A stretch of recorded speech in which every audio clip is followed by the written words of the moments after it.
The ground shook as another explosion lit up the dark sky of Kepler 442c. Jake Morrison crouched behind a broken wall, his medical bag tight in his hands. Around him, soldiers from different planets ran for cover as enemy fire rained down like deadly rain.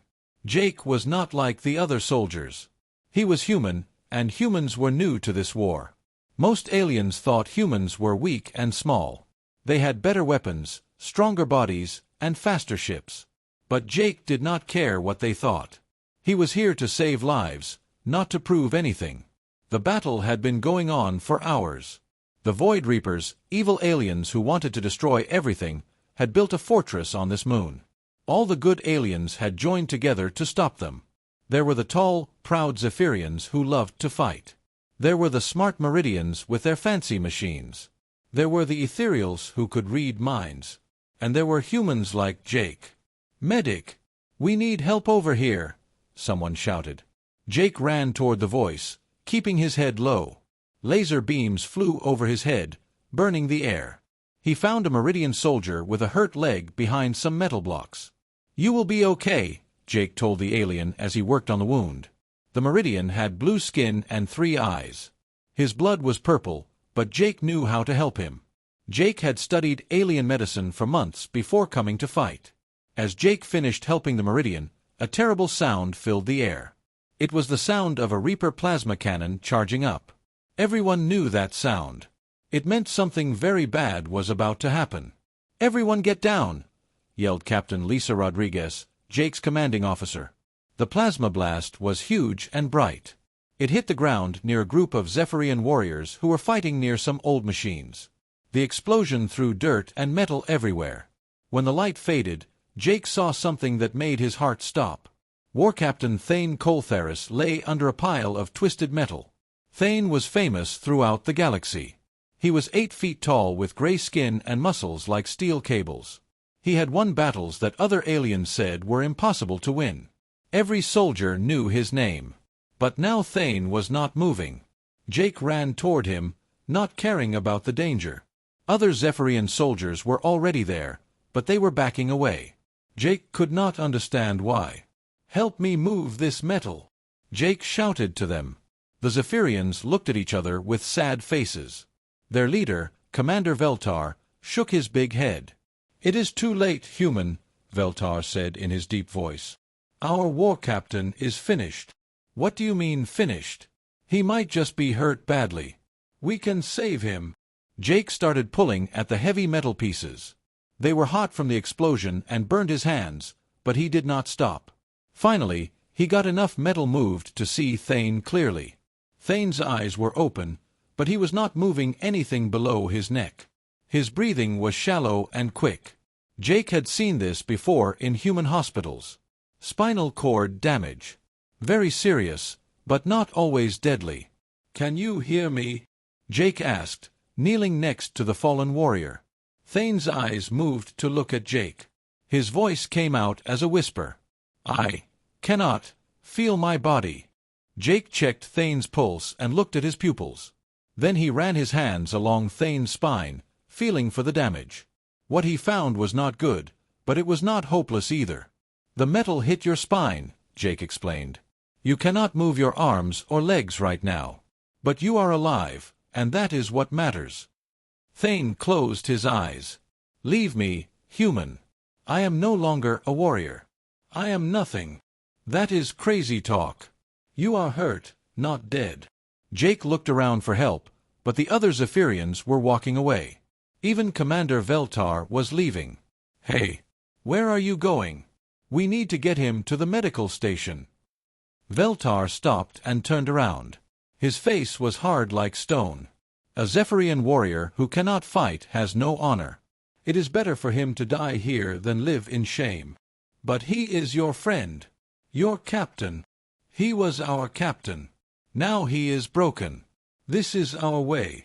Jake could not believe what he was hearing. These aliens were willing to leave their greatest warrior to die just because he was hurt? It made no sense to him. "Well, it is not my way," Jake said firmly. He started setting up his medical equipment around Thane. He had portable machines that could help with breathing and heart rate. He also had pain medicine and tools to check for internal bleeding. "What are you doing, human?" Thane asked weakly. "I am helping you. That is what medics do. You should go with the others. The Reapers will come back soon. You will die if you stay here." Jake looked into Thane's large, yellow eyes. He saw fear there, but also something else. Hope, maybe. Or just confusion about why a small human would risk his life for a paralyzed alien.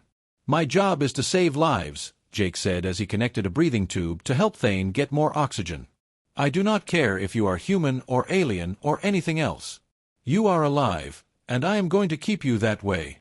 In the distance, Jake could hear the other soldiers moving away from their position. Soon, he and Thane would be alone on this part of the battlefield. The Void Reapers would probably send scouts to check the area. It would be very dangerous. But Jake had made his choice. His father had been a soldier, and his mother had been a nurse. Both had taught him the same thing: you never leave someone behind who needs help. It did not matter if it was dangerous. It did not matter if other people thought it was stupid. You did what was right. "Rest now," Jake told Thane as he checked the equipment one more time. "I will watch for enemies. When help comes, we will get you to a Real medical bay." Thane stared at the human working around him. No one had ever done something like this for him before. In Zephyrian culture, the weak were left behind so the strong could survive. But this human seemed to have different ideas about strength and weakness. "Why?" Thane whispered. Jake looked up from his work. "Because that is what friends do. And we are friends now, whether you like it or not." As the sounds of battle moved further away, Jake prepared for a long and dangerous wait. He had no idea if help would come, or if they would survive the night. But he knew one thing for sure: he was not going to abandon Thane Coltheris. Not today. Not ever. 2 hours passed since the explosion. Jake sat next to Thane, watching the horizon for enemy movement. His radio crackled with voices from the main camp, but no one was talking about coming back for them. "Morrison, this is Captain Rodriguez. What is your position?" Lisa's voice came through the speaker. Jake picked up his radio. "I am with the wounded Zephyrian war captain, about 2 clicks south of the main battle line." "Copy that. We are pulling all forces back to the rally point. Get out of there now." "I cannot move him by myself, Captain. He needs a medical transport." There was a long pause. Then Lisa's voice came back, but it sounded different. Tired. "Jake, listen to me. The alien commanders have made their decision. They are not sending help." Jake felt his stomach drop. "What do you mean?" "I mean pack up your gear and get back here. That is an order." Jake looked down at Thane, who was listening to every word. The alien warrior's face showed no emotion, but Jake could see the pain in his eyes. Not physical pain from his injuries, but something deeper. "I cannot do that, Captain." "Jake, do not make this harder than it has to be. The Zephyrians say their warrior is finished. The Meridians say we cannot waste resources on lost causes. Even the Ethereals agree. We have bigger problems right now. Since when do we let aliens tell us who lives and who dies?" This time the pause was even longer. When Lisa spoke again, her voice was angry. "Since we joined this coalition, soldier, we are the newest members. We do what the Council decides, or we get kicked out of this alliance. Earth needs these allies, Jake. You know that." Jake did know that. Earth was still weak compared to the other planets. Without the Coalition's protection, the Void Reapers would destroy humanity easily. But that did not make this right. "I am staying with him, Captain." "That is not a request, Morrison. It is a direct order. Get back here now." Jake looked at his radio for a moment. Then he turned it off and put it in his pocket. Thane had been watching the whole conversation. His voice was very quiet when he spoke. "You should obey your captain, Jake." "Probably. But I am not very good at following orders when they are stupid." "This is not stupid. This is smart. I am useless now. A burden. In my culture, we call warriors like me ghost walkers. We are already dead, but our bodies have not stopped yet." Jake shook his head. That is the dumbest thing I have ever heard. You have a hurt spine, not a death sentence. You do not understand. I have been a warrior since I was young. Fighting is all I know. Without that, what am I? Jake thought about his own life before the war. He had been a paramedic in Denver, saving people who got hurt in accidents or got sick. He had also been taking classes to become an engineer, learning about machines and how to fix things. You are Thane Coltharis, Jake said finally. You know more about fighting and strategy than anyone in this galaxy. You have seen battles that I cannot even imagine. Just because your body is hurt does not mean your mind is broken. My people will never accept a crippled warrior. Then your people are idiots. Thane actually smiled a little at that. It was the first time Jake had seen any happiness in the alien's face since the explosion. You humans have strange ideas about honor, Thane said. Maybe. But our ideas keep us alive. Jake checked his equipment again. The portable machines were working well, keeping Thane stable. But they would not last forever. The batteries would die in maybe 6 or 8 hours. After that, things would get much worse.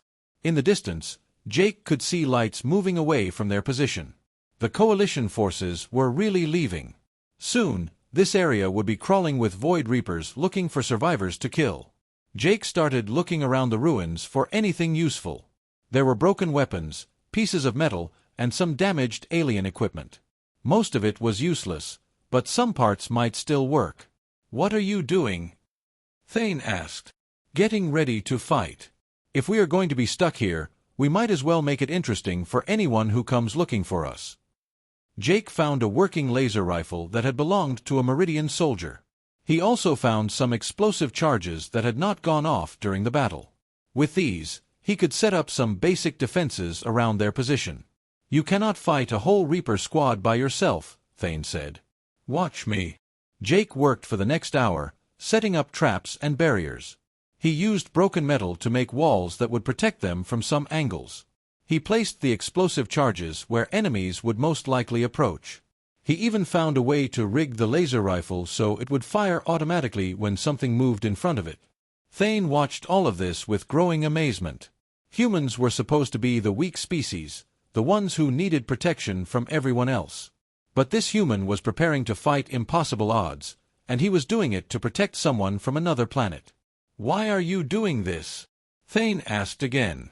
Jake stopped working and looked at him. Because it is right. Because you would do the same for me. Because that is what soldiers do, we do not leave each other behind. But I am not human. I am not even your friend. You are now. Jake's radio crackled again. This time it was not Captain Rodriguez. It was Commander Veltar, the leader of the Zephyrian forces. Human medic, this is Commander Veltar. I order you to abandon War Captain Thane and return to base immediately. Jake picked up the radio. With respect, Commander, you are not my boss. I am the senior military officer in this sector. You will obey my commands. Actually, I only take orders from human officers. And my captain already tried to get me to leave. I told her no too. Veltar's voice got very angry. You are making a mistake, human. Thane is finished. He knows this. His honor demands that he die as a warrior, not live as a cripple. Jake looked down at Thane, who was listening with a sad expression. Maybe that is how things work on your planet, Commander. But I am from Earth. On Earth, we take care of our people. All of them. Even when it is hard. You will die for nothing. Maybe. But at least I will die trying to save someone, instead of running away and letting him die alone. The radio went quiet. Jake turned it off again and went back to setting up their defenses. Night was coming to the moon. In the darkness, the Void Reapers would start moving. They would search every inch of the battlefield looking for wounded enemies to finish off. When they found Jake and Thane, there would be a fight. Jake checked his weapons one more time. He had the rigged laser rifle, a sidearm with 2 full energy clips, and the explosive charges. Not much against a full enemy patrol, but it would have to do. Are you ready for this?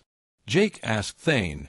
The alien warrior looked up at the stars beginning to show in the darkening sky. I have been ready to die in battle for my entire life, Thane said. But I have never been ready to live. Perhaps it is time to try something new. The first Void Reaper scout appeared just after midnight. Jake saw it moving between the broken buildings, a dark shape with glowing red eyes. The creature looked like a walking skeleton made of black metal, with long claws and weapons built into its arms. Jake held his breath and waited. The scout moved closer to their position, searching for survivors. When it stepped on the hidden pressure plate Jake had set up, the explosive charge went off with a bright flash. "One down," Jake whispered to Thane. "There will be more," Thane replied quietly. "Reapers always hunt in packs." Thane was right. 20 minutes later, Jake spotted 3 more scouts approaching from different directions. His automatic laser rifle got one of them, but the other 2 started shooting at their position. Jake grabbed his sidearm and fired back, forcing the Reapers to take cover.